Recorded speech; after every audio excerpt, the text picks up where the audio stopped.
Que el Dios Todopoderoso, el Dios Altísimo de los cielos, le bendiga, queridos amigos y hermanos. Aquí su hermano Sonny una vez más con la continuación de estas enseñanzas que estamos llevando a cabo sobre el libro de Apocalipsis. Este estudio que ya nos encontramos en la 12ª parte, Apocalipsis, la revelación de Jesucristo.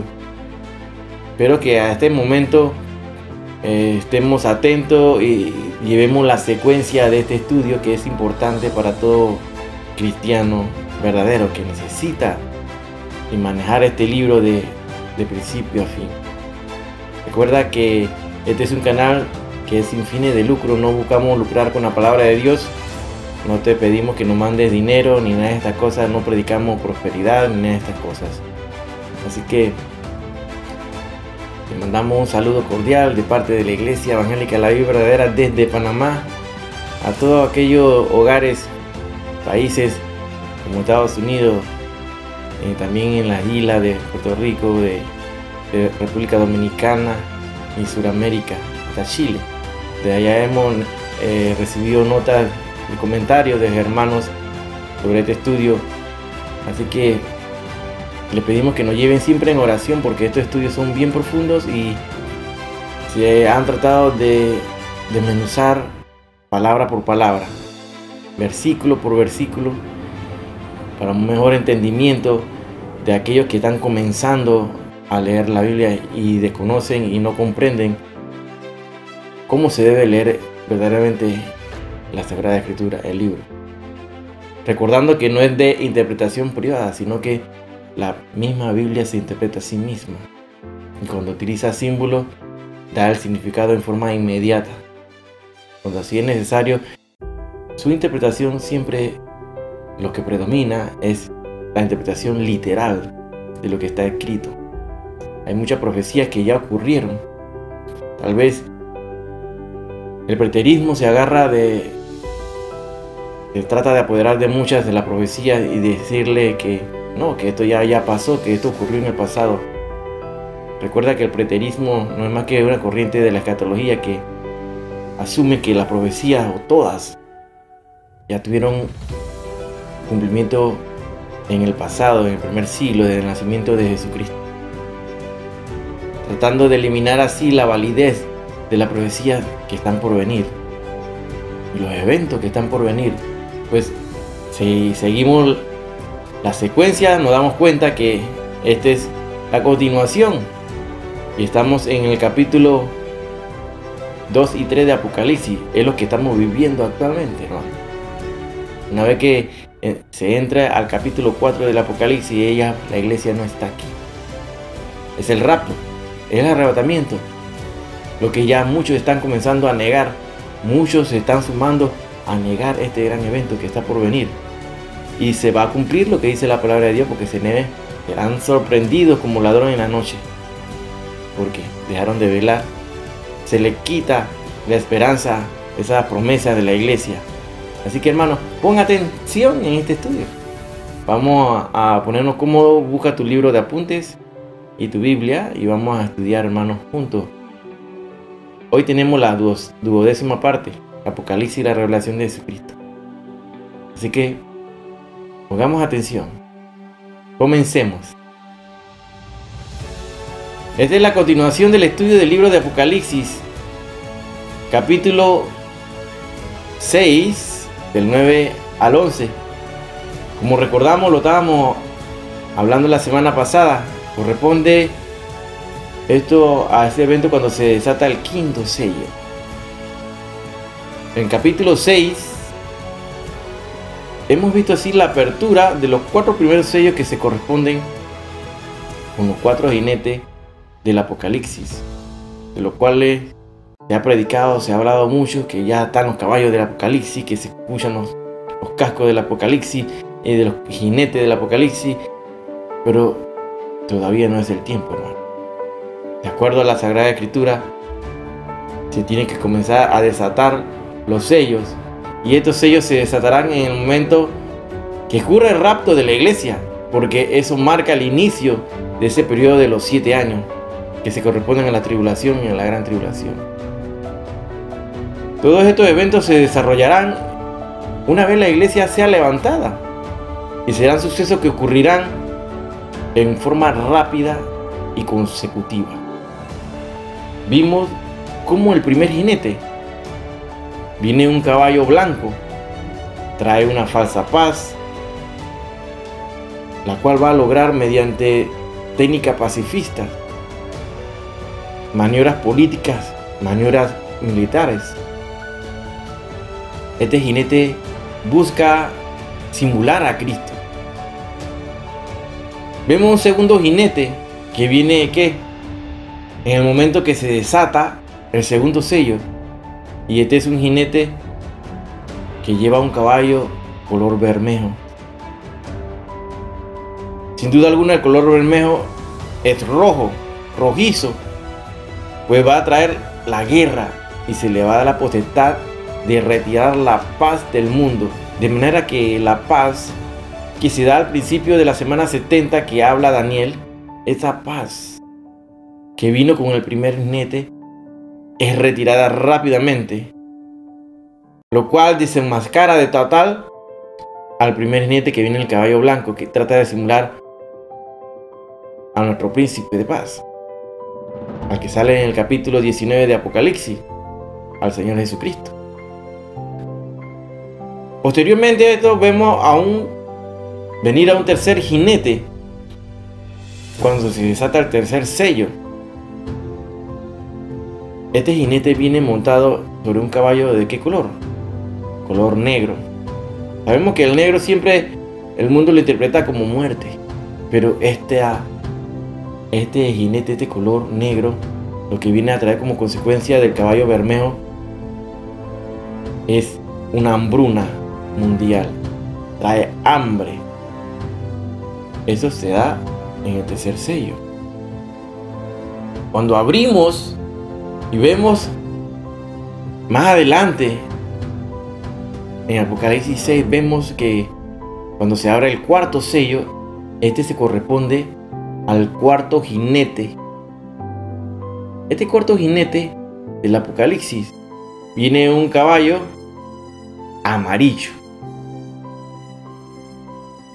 El amarillo va a representar lo que nosotros conocemos como la muerte, hermano.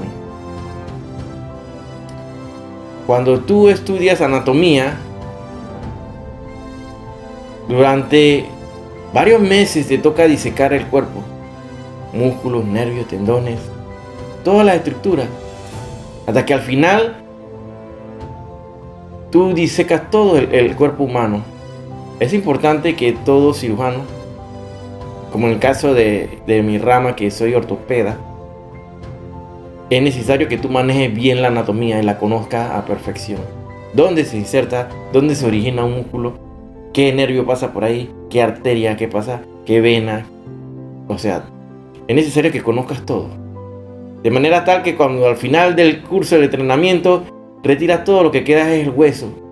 Y el hueso es color amarillo. Por este motivo, este caballo amarillo representa la muerte. Su nombre es muerte, dice la Biblia. Este jinete, su nombre es muerte. Este jinete afecta a una cuarta parte de la población mundial.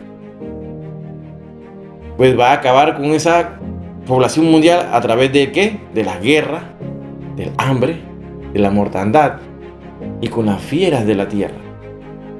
Ahora, sigamos analizando cuando se abre el quinto sello.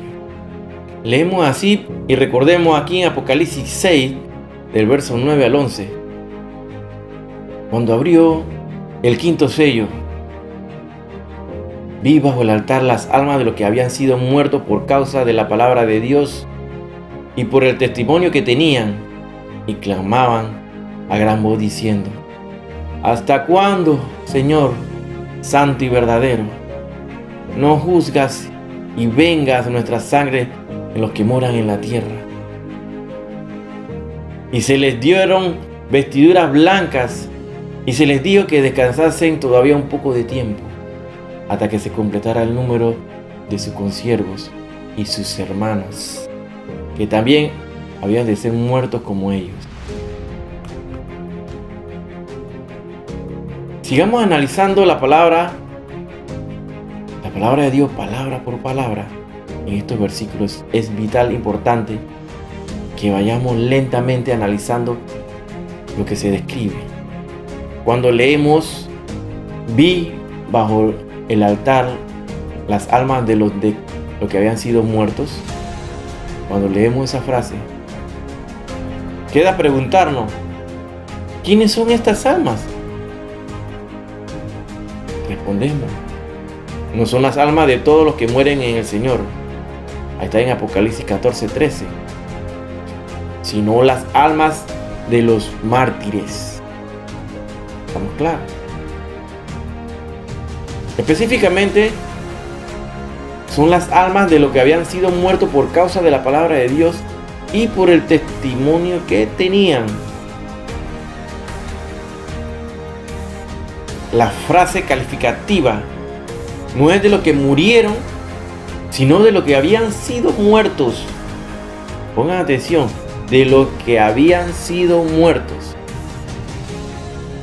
Observen aquí la diferencia entre los modos murieron y habían sido muertos. Esto viene del verbo morir. Pongamos atención, murieron es el modo del pretérito indefinido de morir. Repito, murieron es el modo del pretérito indefinido de morir. Aquí vamos a estudiar español también, para una mejor comprensión así. Murieron es el modo del pretérito indefinido morir. Habían sido muertos es el modo del pretérito pluscuamperfecto de morir. ¿Quiénes se pavieron de la clase de español? Pongan atención ahora. Habían sido muertos es el modo del pretérito pluscuamperfecto de morir. En el modo del verbo morir, en Apocalipsis 6:9, no es el pretérito indefinido, o sea, murieron. Debe de haberse utilizado el verbo murieron, bien podríamos concluir que se trata de todo lo que han muerto en el Señor, ya por causas naturales o por accidente, ya por medios violentos o a consecuencia de la fe en Cristo, ¿no?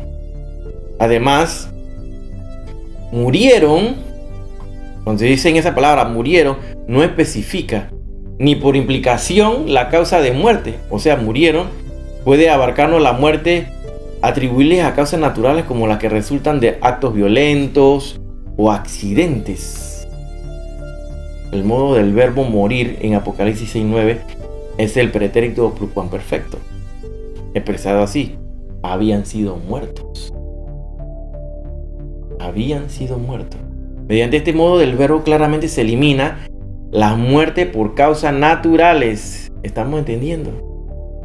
Además, este modo del verbo implica necesariamente una muerte prematura ocasionada por fuerzas violentas externas. Por sí solo, este argumento basado en el modo y las implicaciones del verbo compuesto habían sido muertos constituye prueba irrefutable de que se trata de un grupo particular de muertos, específicamente de los mártires del Señor. ¿Por qué habían sido muertos? ¿Estos se encontraban bajo el altar? Preguntamos. Por causa de la palabra de Dios. Se le explica aquí al apóstol Juan. Es decir, por creer la palabra de Dios, obedecerla, promulgarla, defenderla, rehusar de negarla públicamente. Todo eso. Y por el testimonio que tenían, dice la palabra de Dios. ¿Qué cosas daban testimonio al hecho de que estos habían sido muertos? ¿Eran seguidores de Cristo? Su conducta cristiana, su obra cristiana y su buena reputación entre las personas que los conocían. Cuando un cristiano muere por causas naturales, por ejemplo, alguna enfermedad o lleno de años por la vejez o consecuencia de algún accidente no relacionado con la fe, a nadie se le va a ocurrir decir que el hermano fulano murió por causa de la palabra de Dios y por el testimonio que tenían, ¿cierto? Esta terminología se emplea al querer decir que la muerte del hermano mengano fue prematura y violenta. Por consiguiente, esta misma clase de fraseología en Apocalipsis 6:9 también constituye una prueba irrefutable de que se trata de un grupo particular de muertos en Cristo, a saber, ¿quiénes? Los mártires. Es de los mártires. En definitiva, algunos serán mártires en el periodo de la tribulación y la gran tribulación, los que persistan en la fe en Cristo a pesar de no irse en el rapto. Para poder llegar al cielo tendrán que perder su vida para poder ganarla por causa de Cristo. Serán torturados hasta ser guillotinados si no renuncian a Cristo Jesús, a la fe en Cristo Jesús. Tan solo con renunciar a la fe en Cristo, esa marca aparecerá en forma automática en su frente y en su mano derecha. Igual como nosotros somos sellados, los que renuncien a la fe de Cristo serán sellados. Una marca que no será visible al ojo natural.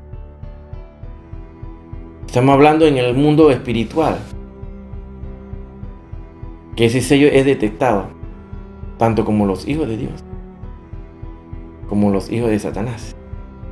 Recordemos que dice cuando se exclama en este versículo que leímos del 5º sello: ¿hasta cuándo, Señor santo y verdadero, no juzgas y venga nuestra sangre en los que moran en la tierra? La expresión altamente emotiva, vengas nuestra sangre, también prueba que se trata específicamente de los mártires de Jesús y no de los cristianos que mueren por causas naturales o accidentes. No tendría sentido que los cristianos fallecidos de causas naturales preguntaran: ¿hasta cuándo, Señor, no venga nuestra sangre? Por la sencilla razón de que no derramaron su sangre por la palabra de Dios y por el testimonio que tenían. No tuvieron que resistir hasta sangre, combatiendo contra el pecado. Hebreos 12:4. La expresión venga nuestra sangre implica incuestionablemente una muerte injusta y violenta infligida por algún enemigo. Natural y lógicamente no se reclama venganza cuando una persona muere de causas naturales. No tiene sentido. Al fallecer un miembro fiel de la iglesia por causas naturales, a nadie se le va a ocurrir pedir venganza. Hacerlo rayaría en una locura, en lo absurdo.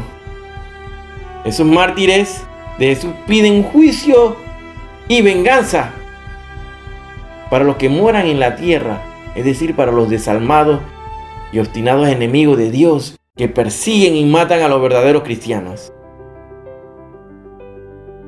Sus duros sentimientos al respecto no son indignos, como alegan algunos comentaristas, de su elevado estado de almas bajo el altar, que están delante de Dios, sino que armonizan con los mismos sentimientos del Todopoderoso y de su Hijo. La justicia de Dios exige el castigo de los enemigos de Cristo y su pueblo santo. Se hará justicia y esta justicia envuelve venganza. ¿Y acaso Dios no hará justicia a sus escogidos que claman a Él día y noche? ¿Se tardará en responderles? Búscalo ahí en Lucas 18:7. El paralelo entre este texto y Apocalipsis 6:10 es obvio. Los escogidos de Dios claman por justicia. Las almas del 5º sello piden justicia y venganza. No os venguéis vosotros mismos, dice la palabra de Dios, amados míos, sino dejad lugar a la ira de Dios, porque Cristo está: mía es la venganza, yo pagaré, dice el Señor. Eso está en Romanos 12:19. Romanos 12:19. ¿Y qué dice en 2 de Tesalonicenses 1, del 5 al 10? Eso es demostración del justo juicio de Dios, porque es justo delante de Dios pagar con tribulación a los que os atribulan. Ahí está claramente. Porque sus juicios son verdaderos y justos, pues ha juzgado a la gran ramera que ha corrompido la tierra con su fornicación y ha vengado la sangre de sus siervos de la mano de ella. ¿Dónde aparece eso? En Apocalipsis 19:2. Las almas bajo el altar piden venganza. El texto de Apocalipsis 19:2 enseña que su petición es cumplida a plenitud cuando la gran ramera es juzgada, es decir, es vencida y echada al fuego eterno. A estas almas bajo el altar se les dice descansen, que descansasen, hasta que se completara el número de sus consiervos y sus hermanos, que también habían de ser muertos como ellos. Así pues, se desprende que en adición a los que ya habían sido muertos, otros cristianos habían de ser muertos como ellos. Es aquí entonces dos grupos de mártires de Jesús. Anota ahí. El primero, los que ya habían bajo el altar en el cielo cuando se abre el quinto sello. Cuando se abre el quinto sello ya habían unas almas allá bajo el altar. El segundo grupo, los que en un tiempo futuro habían de ser muertos como ellos. En el transcurso de este estudio hemos visto que el número de los mártires se completa hacia finales del poco de tiempo que precede a la segunda venida de Cristo. O sea, antes de la segunda venida de Cristo, no sé, hay otros mártires, antes que venga la segunda venida, que van a completar el número de eso que habla la Biblia, para que se completase el número de los consiervos, que morirían similar, asesinados.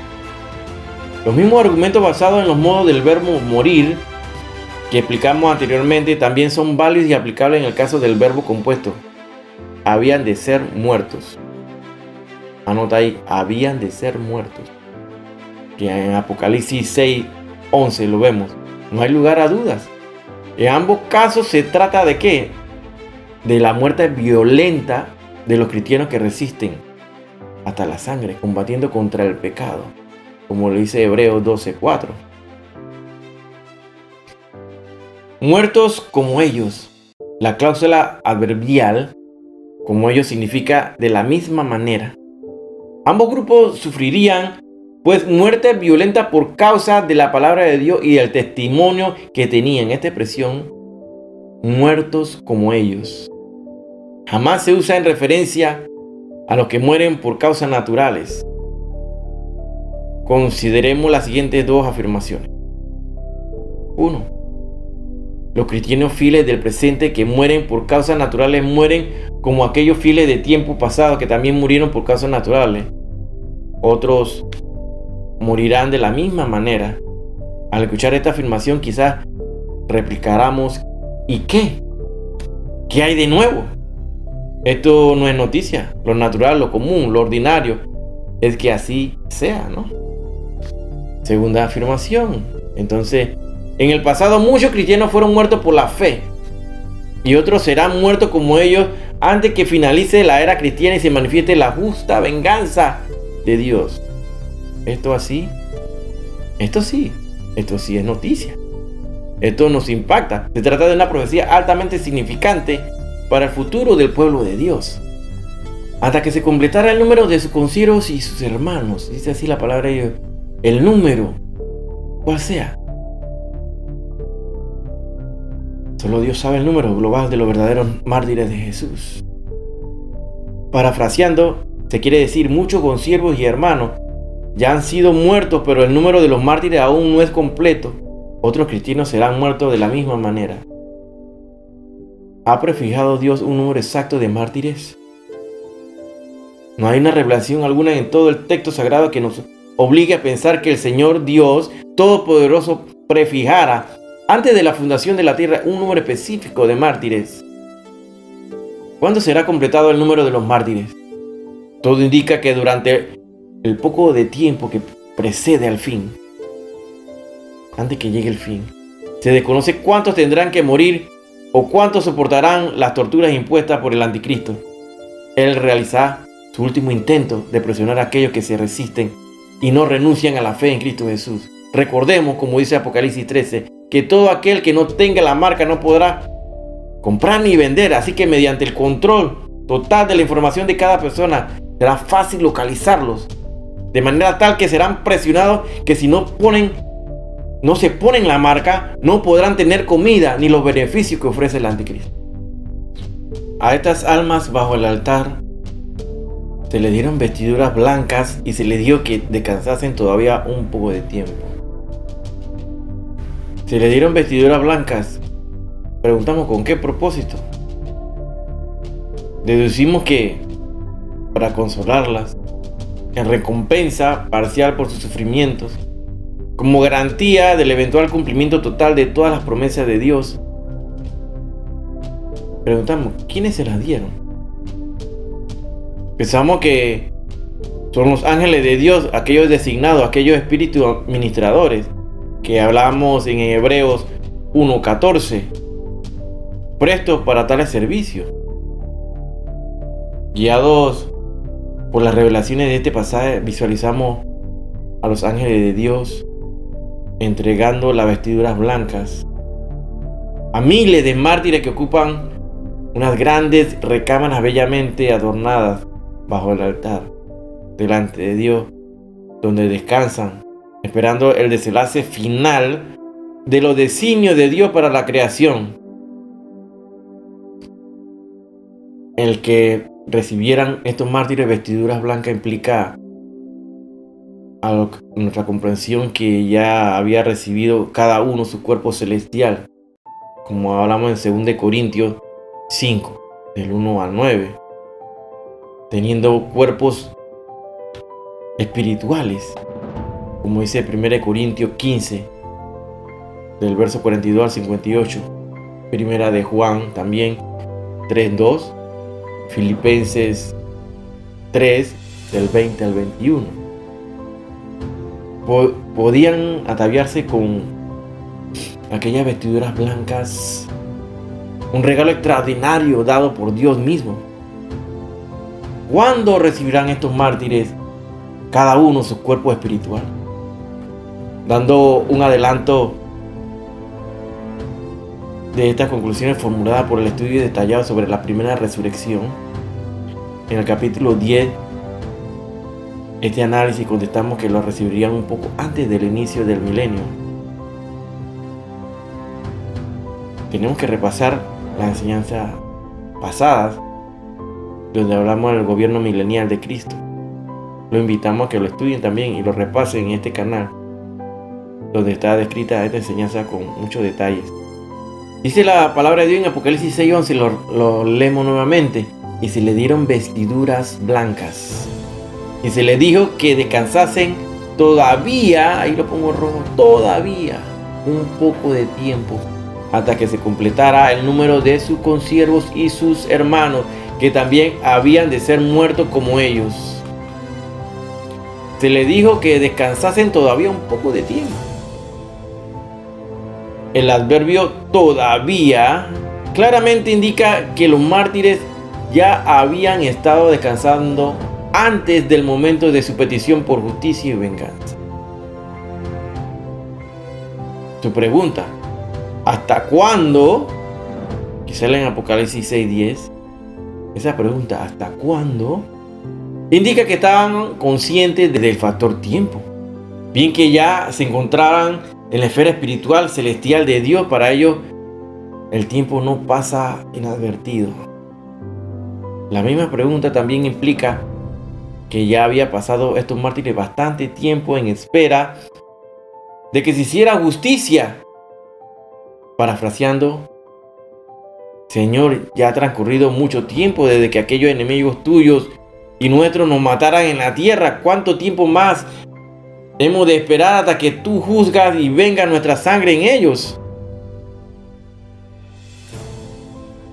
Recordemos que esta es una posición diferente a la iglesia, en la cual estamos llamados a ser misericordiosos, tener misericordia siempre de todo. Pero vemos que este grupo de santos que están en este periodo bajo el altar y están pidiendo venganza. Vemos una actitud aquí diferente. Lo hemos ya estudiado, lo estamos viendo. Dando a los mártires a conocer su inquietud y petición, se les dice que descansen todavía un poco de tiempo. Esta expresión, un poco de tiempo, implica que ya está por consumarse la obra de Dios. No tendrían que seguir aguardando mucho tiempo más el castigo divino para los adversarios del Señor y su iglesia. Solo un poco de tiempo más, y se manifestaría la ira de Dios contra ellos desde de lo primero hasta lo último. Interesantemente, aquí vemos otro periodo de tiempo identificado como un poco de tiempo. Un poco de tiempo aparece aquí en el libro de Apocalipsis, a saber que el que transcurre entre el fin de los 1000 años, el milenio, y la segunda venida de Cristo. Apocalipsis 23. Será el poco de tiempo que debería esperar los mártires del quinto sello, más o menos paralelo con el poco de tiempo de Apocalipsis 23. Podemos hacernos esa pregunta. Muy posible, a nuestro parecer. Muy probable. Y entrando al sexto sello del libro de Apocalipsis, el sexto sello del Apocalipsis, nos vamos a los versos 12 al 17. Leamos. Miré cuando abrió el sexto sello, y aquí hubo un gran terremoto.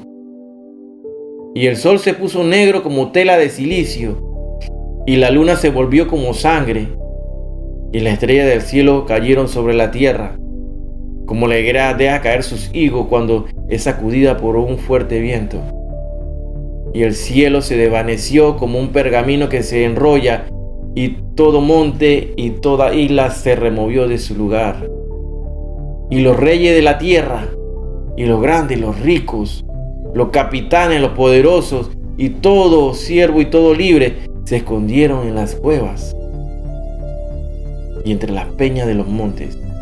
Y decían a los montes y a las peñas: caed sobre nosotros, y escóndenos del rostro de aquel que está sentado en el trono, y de la ira del Cordero, porque el gran día de su ira ha llegado, ¿y quién podrá sostenerse en pie?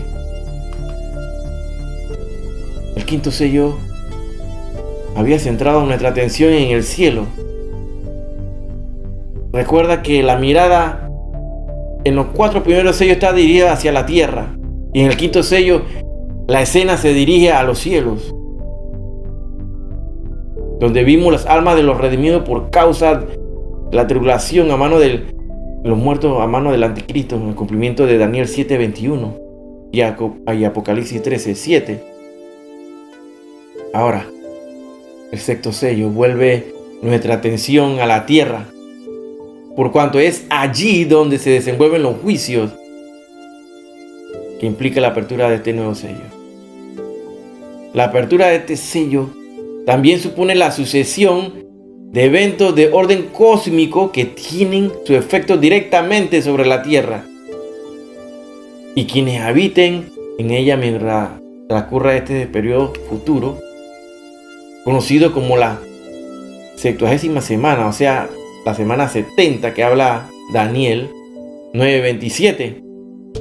Cristo señaló en la profecía de Mateo 24 que ese periodo habrá entonces gran tribulación, cual no ha habido desde el principio del mundo hasta ahora, ni la habrá. ¿Dónde dice eso? Mateo 24:21. Precisamente son eventos como lo de este sexto sello lo que hacen que ese periodo en la historia de la humanidad sea de catástrofes sin precedentes. Basta imaginarse lo espeluznante de los efectos que tendrán sobre la Tierra y sus moradores el oscurecimiento del Sol, la Luna, la caída de estrellas o meteoritos, un terremoto de magnitud tan fuerte que hará que toda isla sea removida de su lugar. Las islas van a desaparecer. La sucesión de esta catástrofe a nivel mundial en forma intensa y rápida hará que el tsunami asiático que haya aparecido recientemente sea un juego de niños.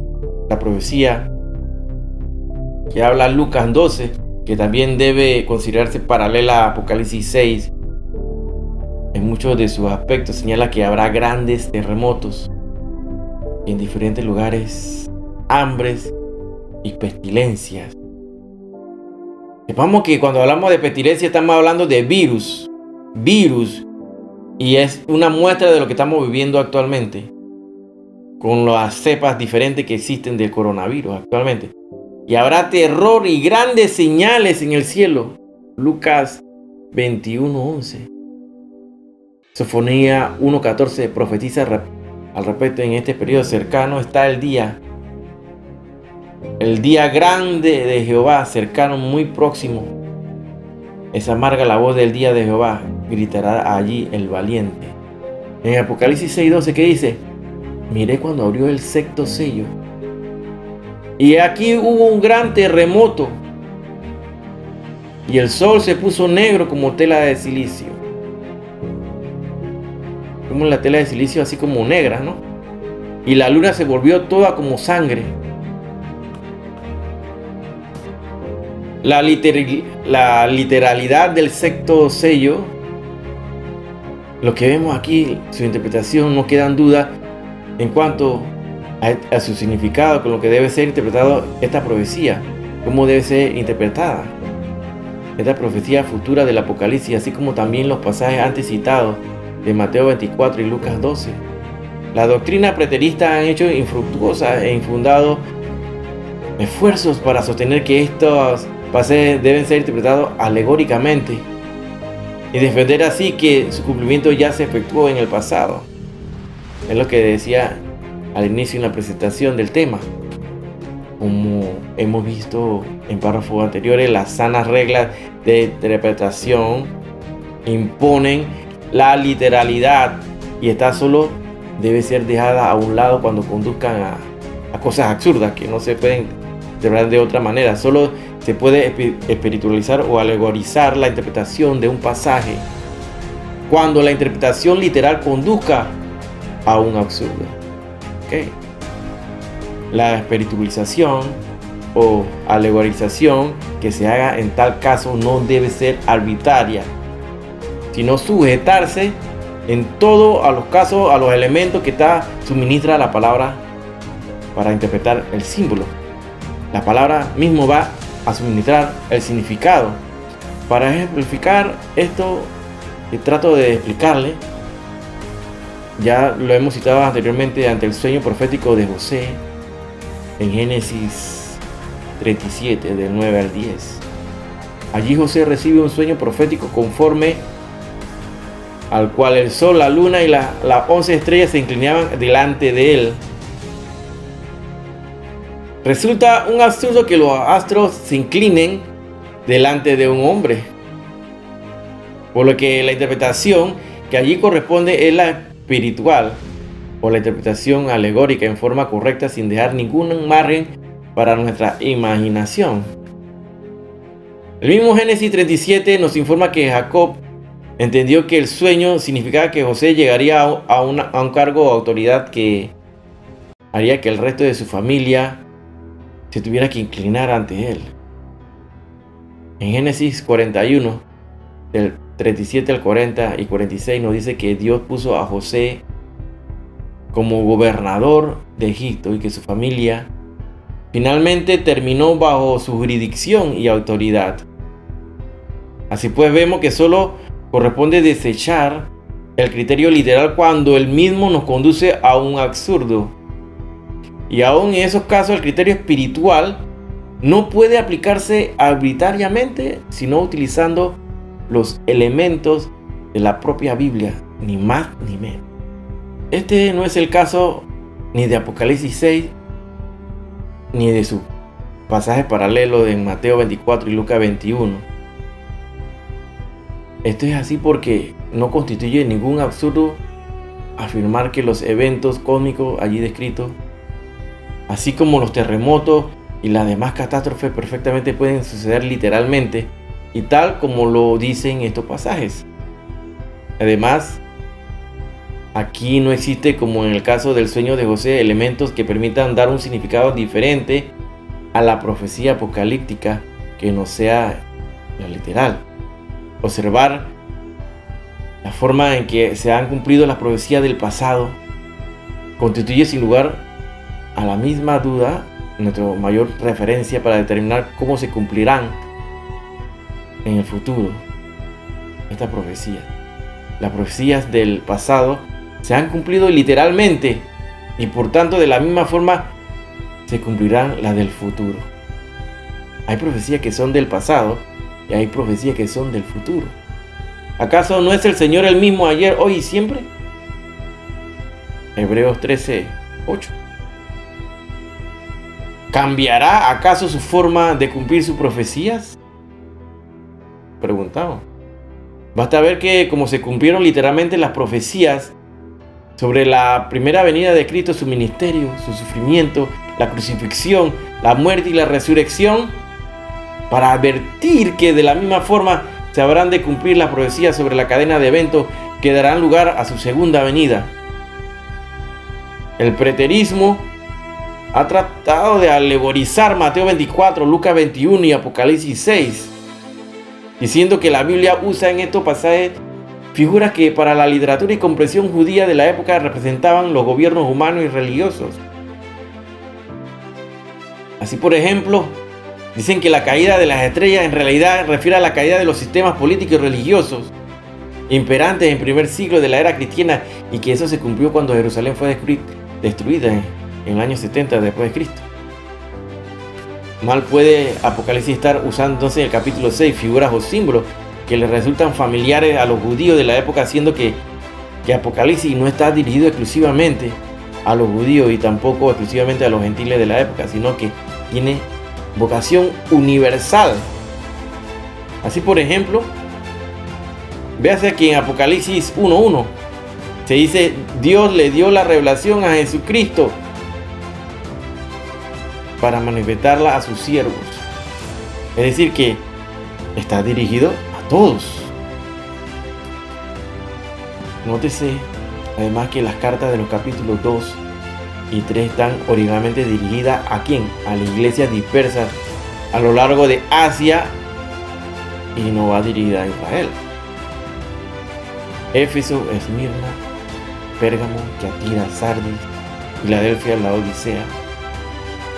¿Recordamos el mensaje de Jesucristo de las 7 iglesias?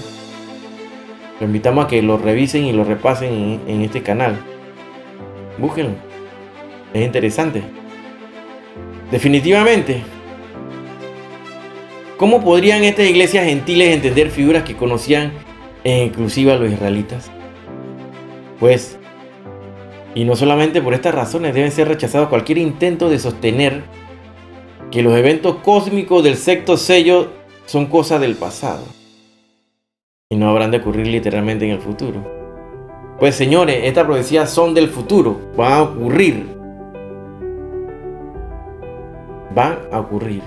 Y la palabra de Dios se cumple a cabalidad. No se debe cumplir ni una tilde, ni una otra pasará que no se cumpla. La ira del Cordero, definitivamente, hermano, Apocalipsis 6, del verso 15 al 16, dice así la palabra de Dios: y los reyes de la tierra y los grandes, los ricos, los capitanes, los poderosos y todo siervo y todo libre se escondieron en las cuevas y entre las peñas de los montes, y decían a los montes y a las peñas: caed sobre nosotros, escondednos del rostro de aquel que está sentado sobre el trono y de la ira del Cordero. Es inimaginable el terror que reinará en esta tierra y entre los hombres al ver esta sucesión de eventos cósmicos.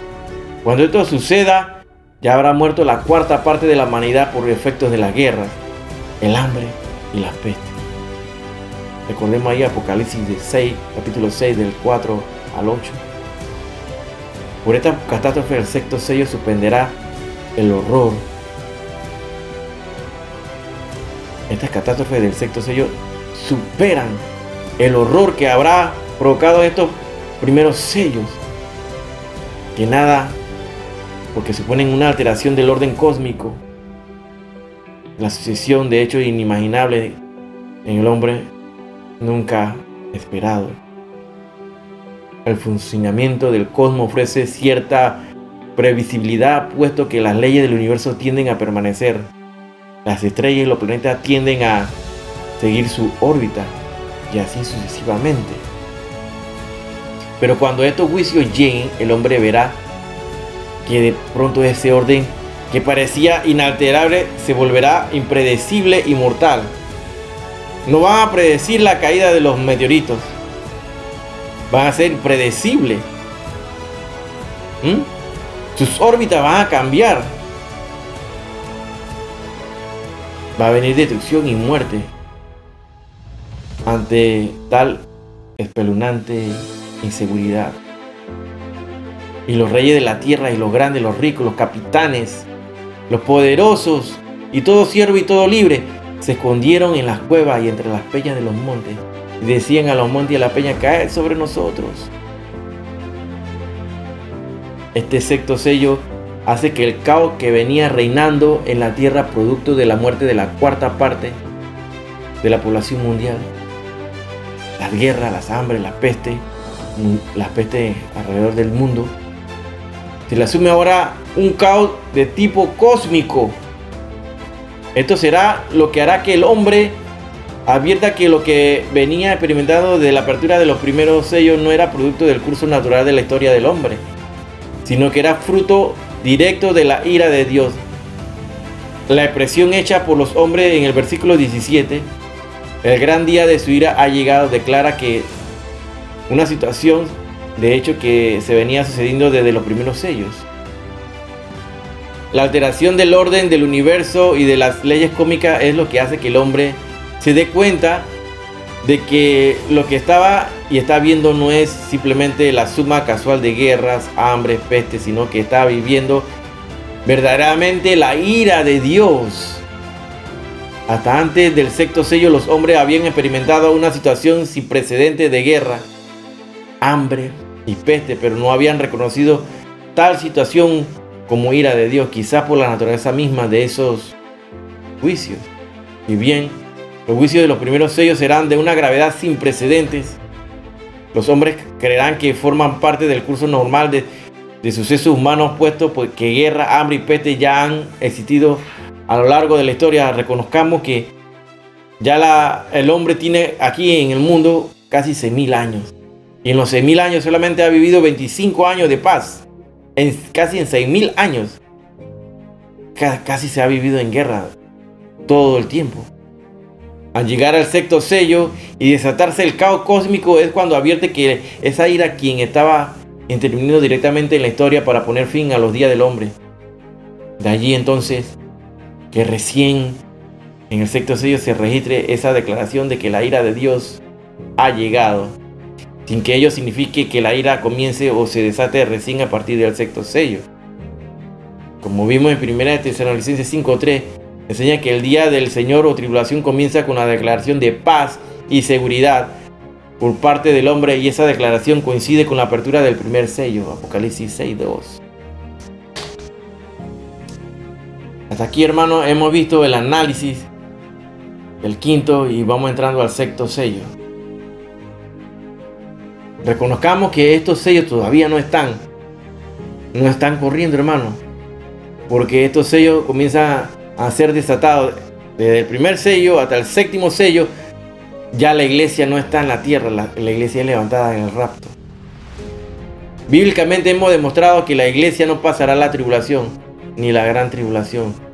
La iglesia será tomada antes y comenzará entonces Apocalipsis capítulo 4 en adelante hasta el 19, donde se vendrán todos estos 21 juicios que menciona la palabra de Dios.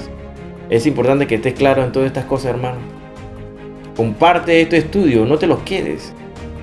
Es vital que el pueblo de Dios esté advirtiendo al mundo la verdad, porque eso es de lo que se trata el libro de Apocalipsis: correr el velo, quitarse la venda de los ojos, ver la verdad, hablar la verdad, no añadirle ni quitarle, porque sabemos que tiene su sentencia dada ya en el mismo libro de Apocalipsis. Al final está descrita que aquel que le ponga, le caerán las pestes de este libro, y aquel que le quite su nombre será retirado del libro de la vida. Es vital, hermano, que vivas lo que dice la palabra de Dios. Predica a tiempo y afuera de tiempo. No dará lugar a que te engañen las falsas doctrinas.